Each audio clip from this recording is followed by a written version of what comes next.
చెప్పేసింది కదా, మేము ఒక 5 లక్షలు ఇస్తాం 10 లక్షలు ఇస్తాం మాకు అమ్మేసేయండి. వాళ్ళు ఇక సచ్చినోడి పెళ్ళికి వచ్చిందే కట్టం కదా, అలా అమ్మేశారు. అమ్మేసేసిన తర్వాతన ఇట్లాగ అమ్ముతా వచ్చారు.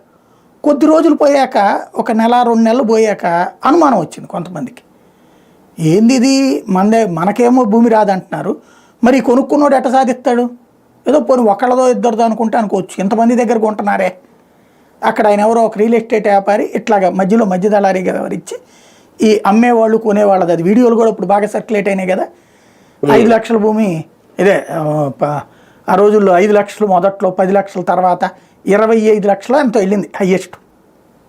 అంటే మొదట్లో 5 లక్షలకు కొన్నారు, తర్వాత 10 లక్షలకు కొన్నారు, తర్వాత 15 లక్షలకు కొన్నారు.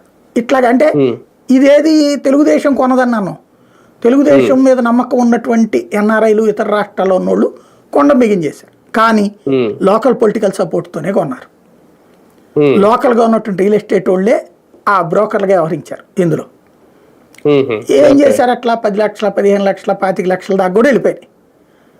లాస్ట్ 25 లక్షలు అనమాట. ఈ 25 లక్షలు ఆ రైతుకి ఇప్పించి, వీళ్ళ దగ్గర 25 లక్షలు వాళ్ళిద్దరి మధ్యన అనుసంధానం కుదిర్చినటువంటి వాళ్ళకి కొంత డబ్బులు, అది 5 లక్షల 10 లక్షలు అట్ట కమిషన్ వాళ్ళకి ఇచ్చారు, నడిచిపోయింది. ఈ 25 లక్షలు వచ్చిన